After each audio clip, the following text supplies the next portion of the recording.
So I have to be honest with you.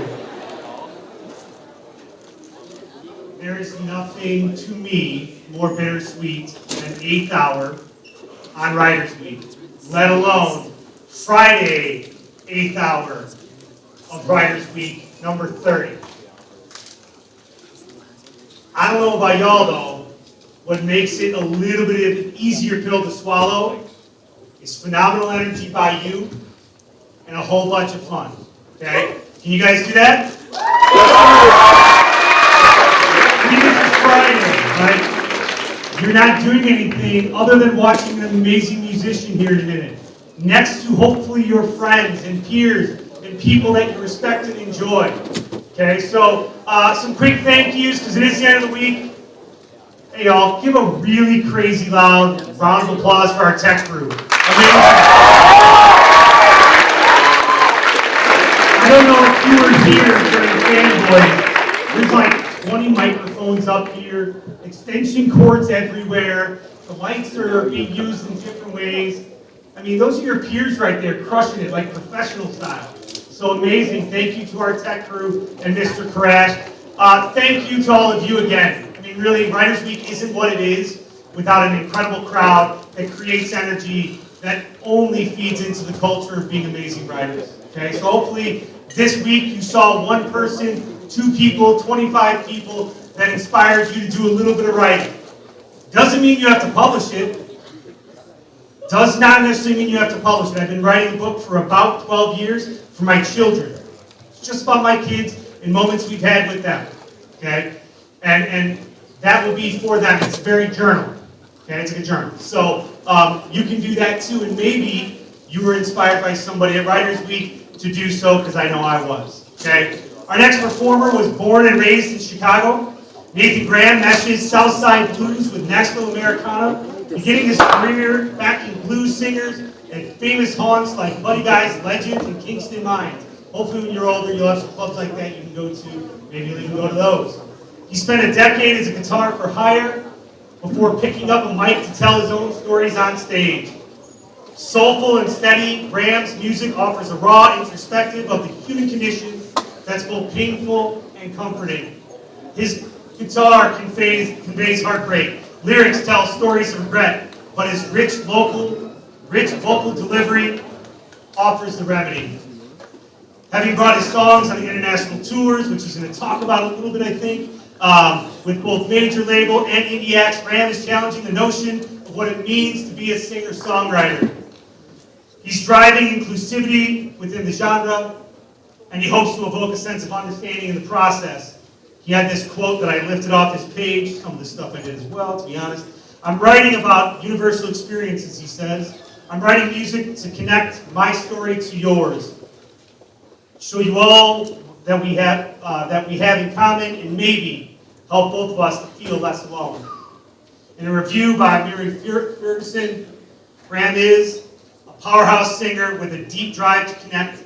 The Chicago born and raised Graham tenderly reps his fear and anxieties in velvety arrangements infused with a wide range of influences from rock and folk to soul and blues. Graham seasoned his rich rasp over years of being a backup singer before getting the courage to strike out on his own with his collection of songs that feels instantly timeless. Please welcome to the stage a performer that will likely stick in your memories forever, Mr. Nathan Graham.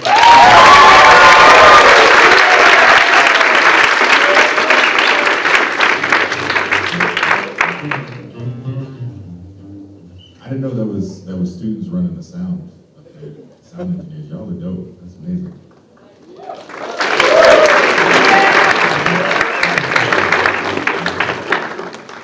Can y'all hear this? Can y'all hear that? Sweet. All right. My ears are bad. Sorry.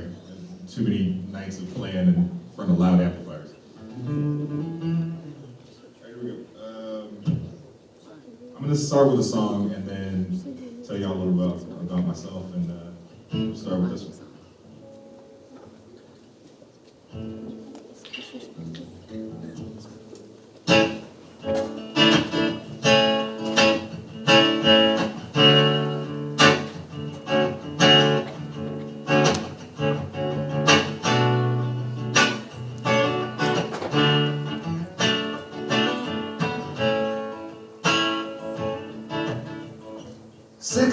waiting on your call.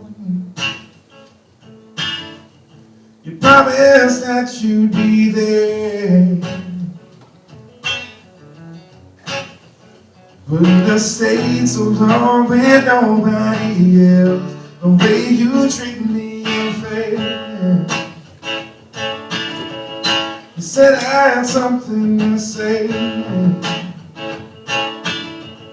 You said I had something more. Said you never felt this way, and I never felt this before. Will I be your fool? And I can't help myself. Rather take the chance of you breaking my heart and be with somebody else.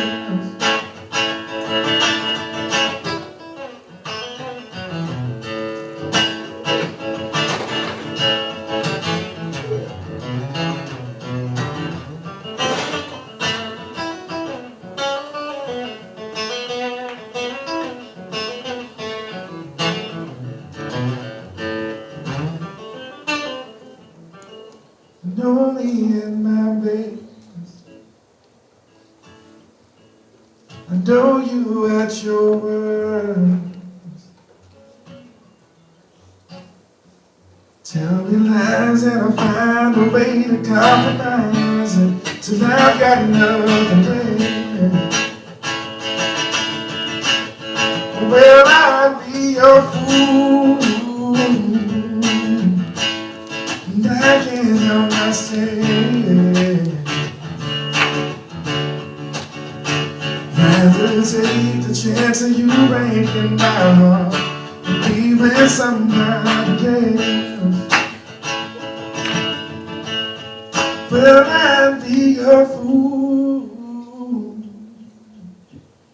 and I can't help myself.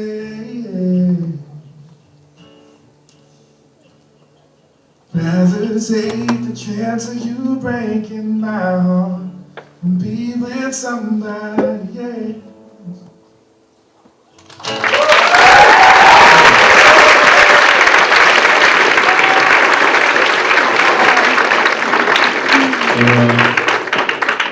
As I said, I'm from Chicago, Illinois, and I've lived here my entire life. And except for a short stint that I did in Nashville, and then I came running right back to Chicago. Yeah, it's like I was a guitar for hire. I got to play with a lot of really interesting people and learn a lot from. I started off in blues clubs, and I started off, just like filling in at any time that I could. It's like I think I started playing blues clubs when I was like 16. Was not old enough. Don't do that. Also, like I'm not being a bad influence. Don't do that. That's not a good idea to go into a blues club in a place you're not supposed to be at 16. But I started playing with a lot of musicians that way, and learning how to entertain, learning how to write songs, learning how to play, and then I went to college for music, and I feel like I got more of an education by doing it, by like being on the road and playing with different people. But I did learn how to read music in college, and I did get to meet a lot of my favorite mentors and people that I love. So it was really good for that. And then probably about right before the pandemic, I had this idea that I was going to write an album, and then I was going to put it out. And then the day that we were going to go into the studio and put it out, they were like, "Everybody stay in their houses, don't leave." So I had to put that on the back burner and just kind of sat in my house just like everybody else did, and it allowed me to have different drafts and rewrite this record so many times and be able to come out with a product that I really loved. So this is most of the songs you're going to hear are from an album that just came out called Saint of Second Chances that I put out on a Chicago record label, pressed at a Chicago record factory, done at a Chicago studio. So all the musicians are from Chicago. So we have a music scene here that we can pull from. So I'm gonna play some more songs for you, and yeah, I hope you like them.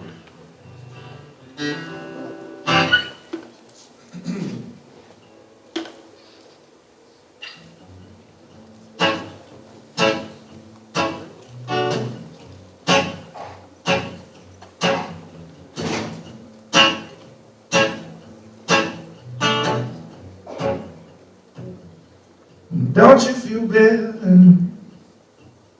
better off alone? Does it make you feel like a man and know she's waiting at home? Don't you feel sorry for yourself? Sure enough, you're busted hard, you thought nobody could tell. Oh, no one cared that you left a party. No one cared you made a fool of yourself.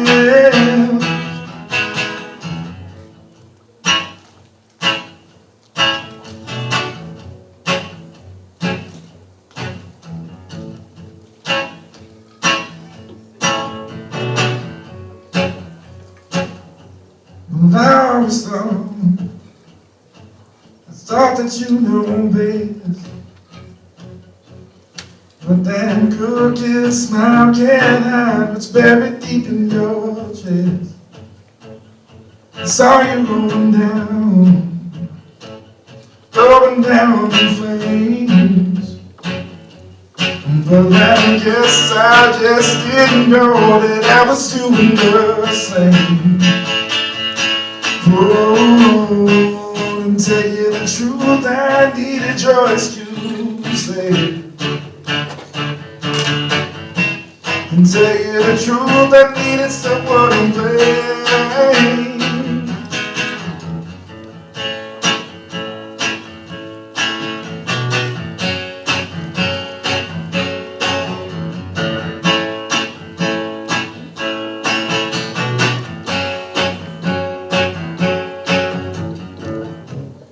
I can pretend like I was the good one. And I can pretend I played by the rules. And I didn't know how fast we were falling.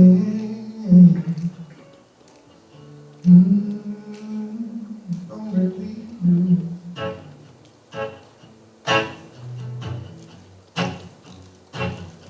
If only we knew.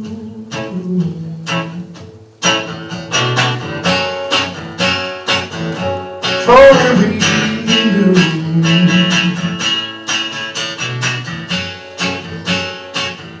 If only we knew.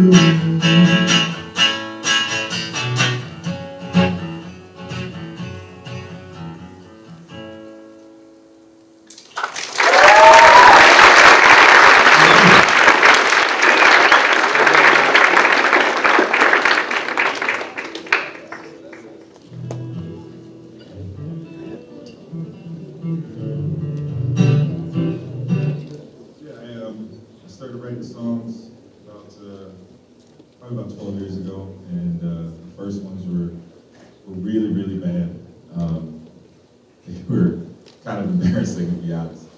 And so I like tried to.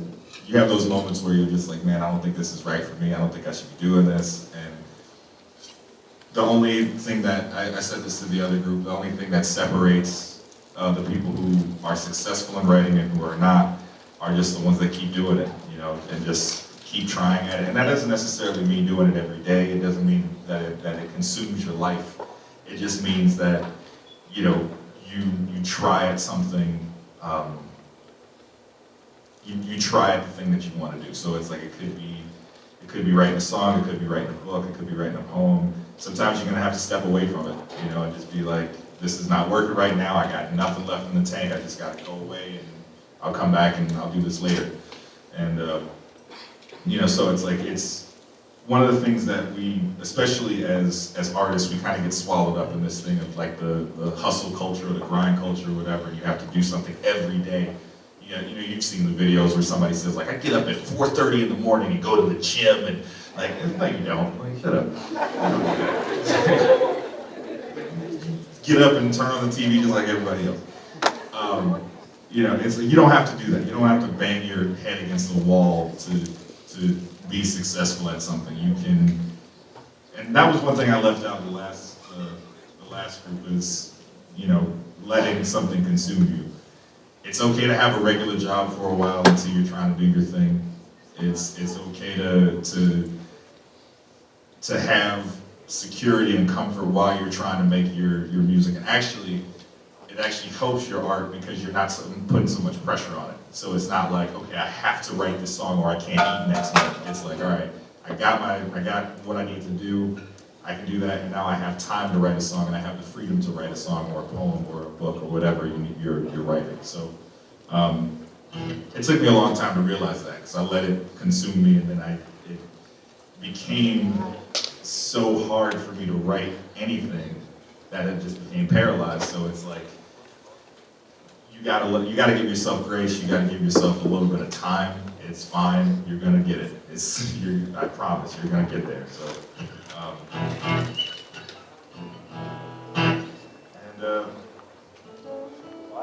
I guess I'll play this song is the first song I wrote for this album. And it's called I'll Get It Right. And it was right around the time when I thought about quitting music because I had such a bad time with it. So, this album brought me back.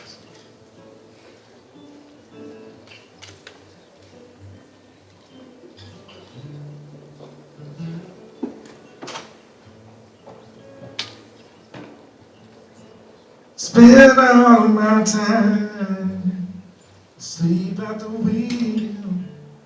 Never thought I'd get too far. I crawled down this road last known. I just want my story told. Leave a trail of broken hearts. So we weren't made to suffer. Too much pride to cry. I'll get it right. I'll get it right. I'll get it right. One of these days, I know what to say. I'll get it right.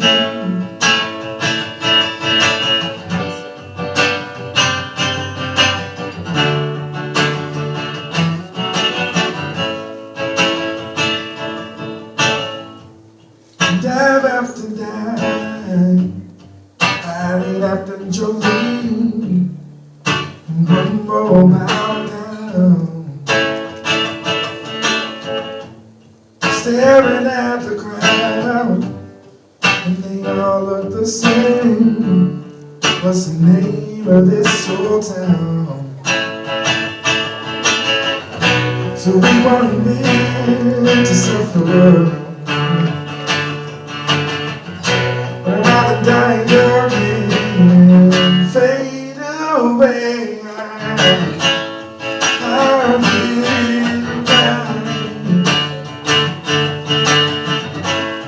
I'll get it right. I'll get it right. One of these days.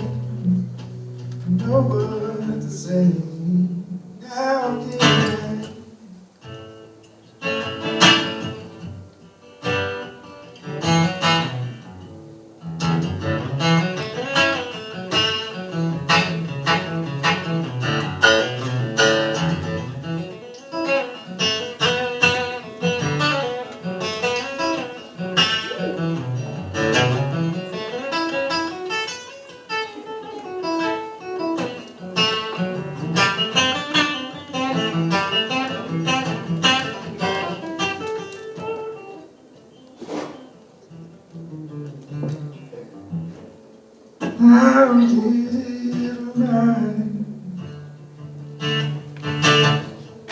I'll get it right.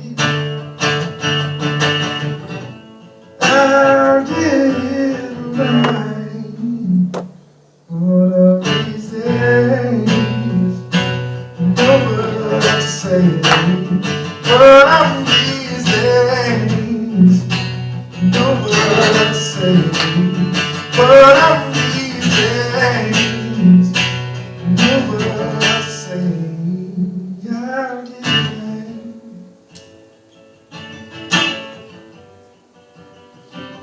I'll get it right.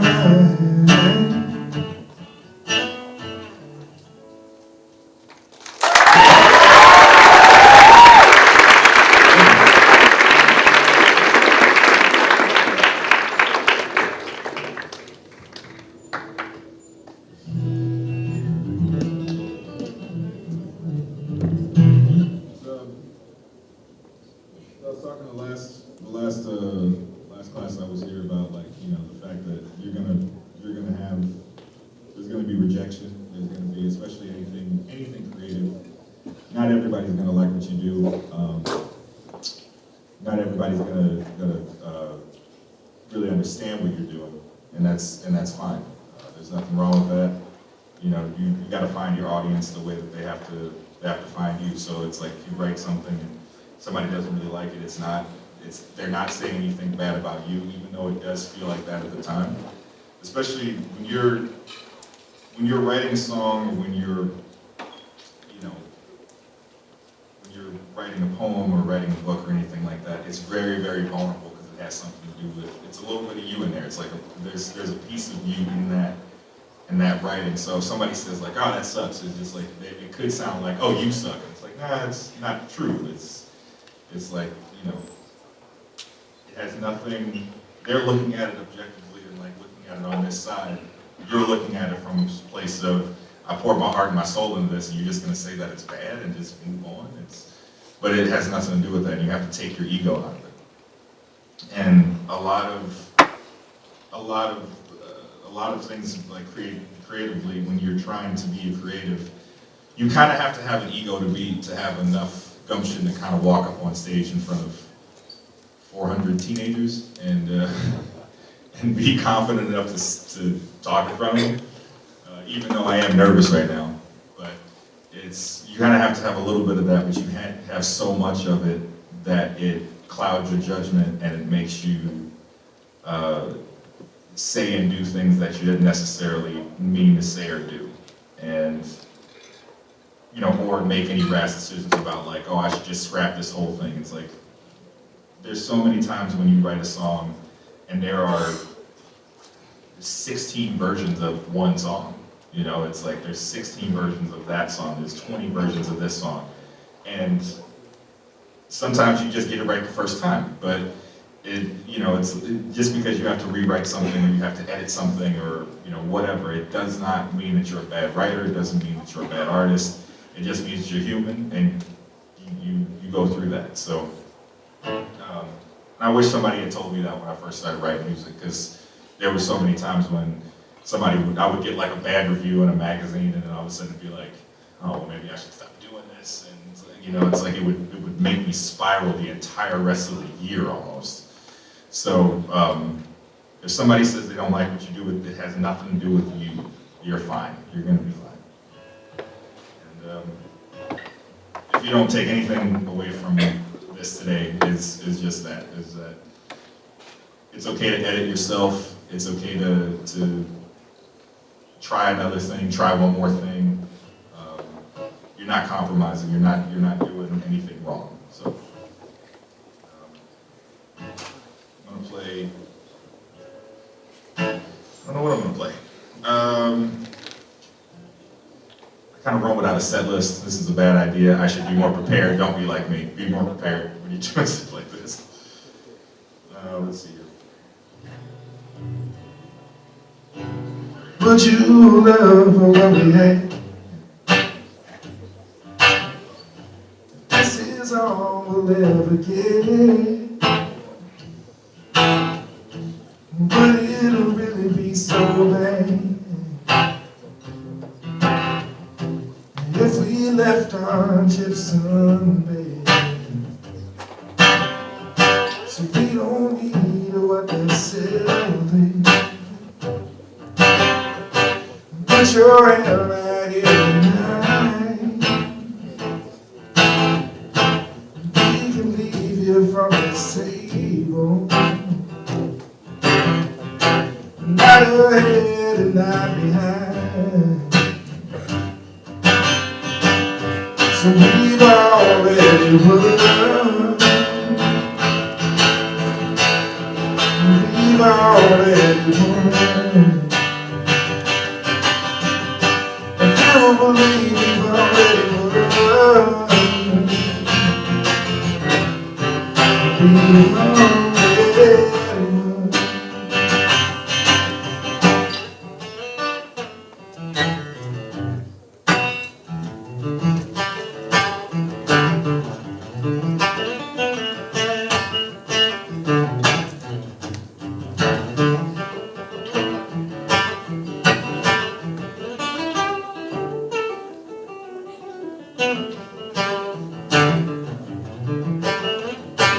Just a couple of legs running around and around. Don't you love ever had? With our feet on the ground, so we don't need what they're selling. Put your hand right here tonight. We can let them chase their tail and leave this old place behind. So we've already won. We've already won. You believe we've already won. We've already won. So we've already won. So we've already won. If you believe we've already won.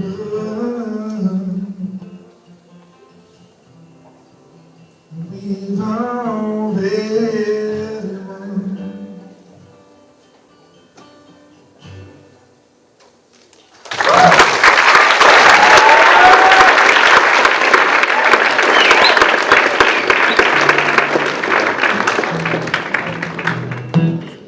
It's like rejection is, you ever heard the saying that rejection is protection sort of thing? All right, so yeah, there's been a lot of situations in my life where I thought I really, really wanted this thing, and then I got rejected from it, and it actually turned out that it was a blessing in disguise that I didn't do that.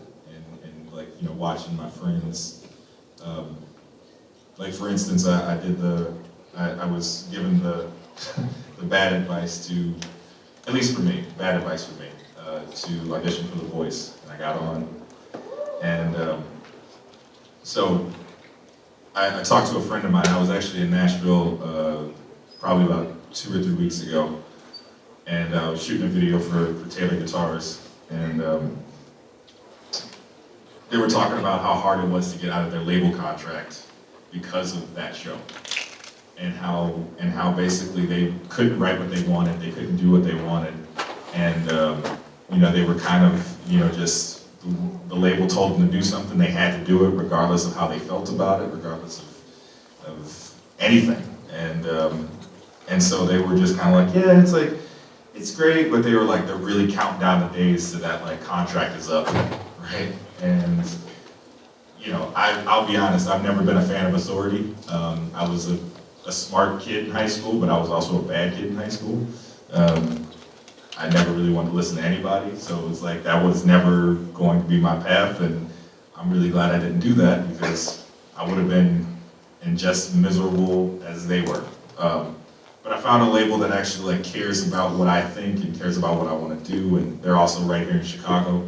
So it was really nice to have that. It's like, you know, one door closes and so many other doors open, and one of them is just right for you. And I'm the happiest I've ever been being a musician because of the fact that I was rejected from those things that I thought that I wanted or I thought that I really cared about.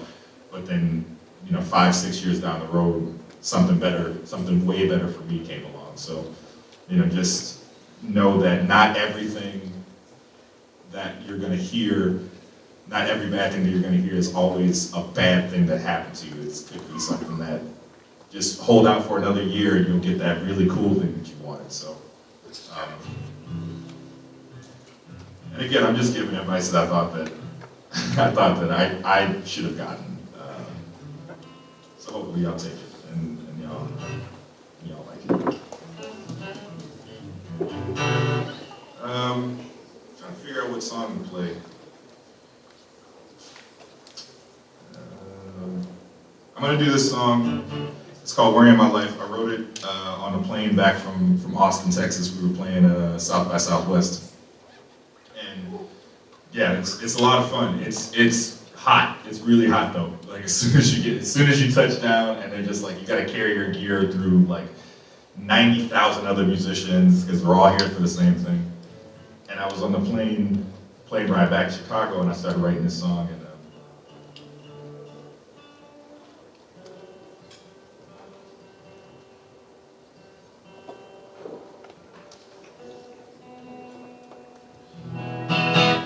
started writing this song called "Worry in My Life."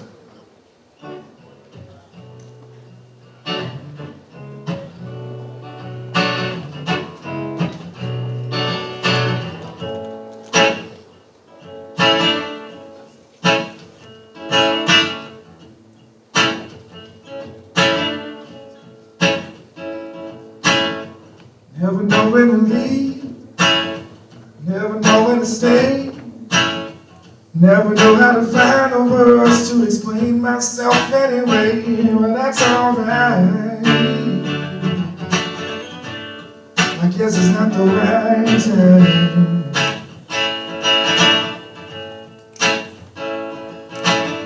Never know when to run, never know when to stay. Never know how to find a place and say this isn't it. Well, that's alright. I guess it's not the right time.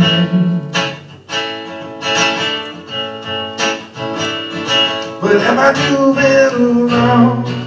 Or does it take so long? I wanna spend my time worrying my mind, worrying my life.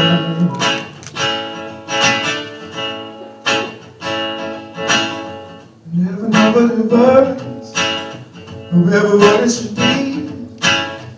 Was it breaking apart, or was it complaining me? But that's alright. I guess it's not the right time.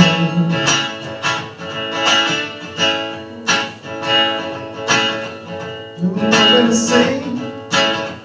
Do I know when to swim? Or was I doing just fine? Was it the shape that I'm in? Well, that's alright. I guess it's not the right time. But am I doing wrong?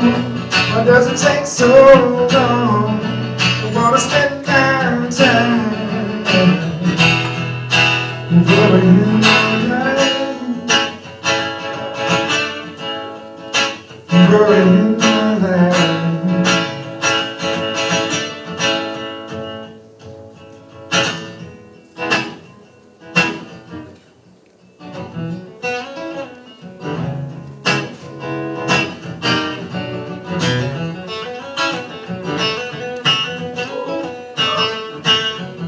But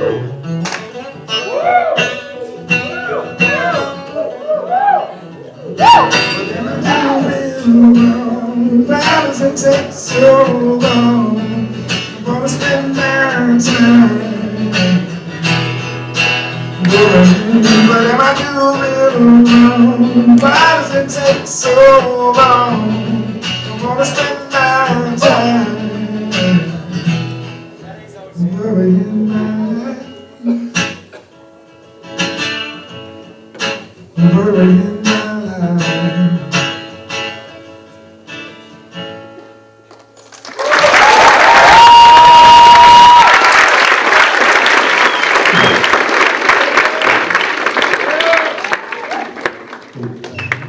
Got a couple more minutes left, and so I wanted to. So one thing that I started learning how to. How many people play guitar? Learning how to play guitar. Learning. Anybody? All right. So the first thing I ever started learning how to do was. Y'all know what a shuffle is? Like blues shuffle. You know what that is? All right. So. First thing I ever learned how to play was a very kind of boring. Right? Not really exciting. But I learned how to do that. And then, so it got me to the point where I could learn how to do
So we got a couple more minutes left, so if anybody has any questions or anything.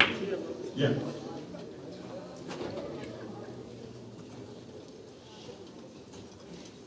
Yeah. She asked if, I don't know your pronouns, I'm sorry. She, her, cool. She asked if any artists that I take inspiration from. So, quite a few. And it's multi-genre. One thing that I always talk to songwriters about is don't just listen to one genre. It's not gonna, and don't just listen to one genre from one era. Influences span from like Nina Simone to Joe Cocker to Stevie Ray Vaughan to there's a guy named Toby Gray. I don't know if you've ever heard of him. Ben Harper. Ben Harper is now a good friend of mine. He's a huge inspiration. Lenny Kravitz. Pretty much. I mean, Kendrick Lamar. I really love Kendrick Lamar.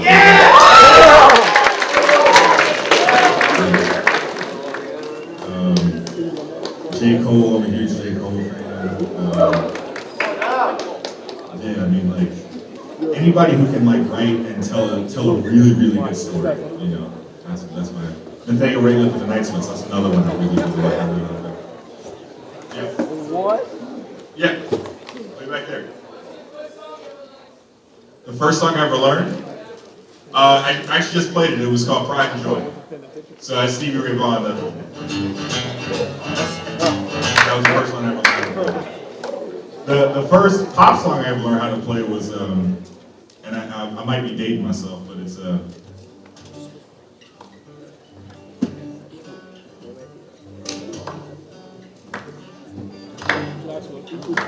So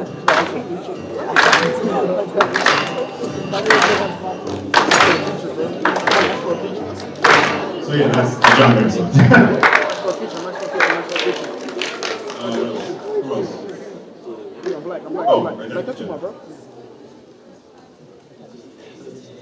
I'm sorry, I couldn't hear you. I was watching, I played football for a little bit and I got hurt really badly, and I was kind of like in bed. The only thing I could really do was play guitar. And somebody gave me this DVD of Eric Clapton's Crossroads Festival. And I remember watching Robert Cray play this song called Strong Persuader. And I was like, I want that sound to come out of the guitar the way that I do it. So that was the first time I fell in love with it. Yeah. 6'5".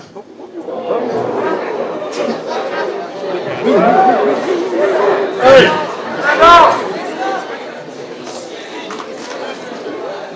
Yeah. Hey, hang on. Prove it? You want me to stand up?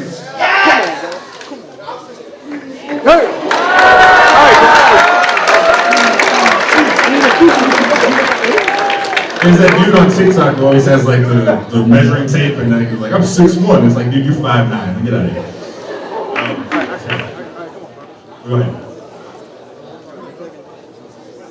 I couldn't hear. I'm sorry. Yes, I have. Yeah.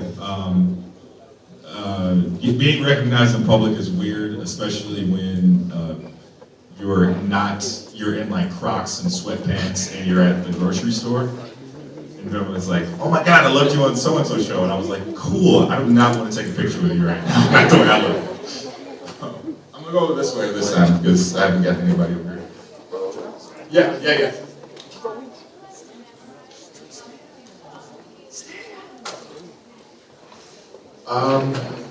It's a little bit of both. Because I don't read off of like sheet music or anything like that. So yeah, it's a little bit of column A, a little bit of column B. Sweet. All right. That's it.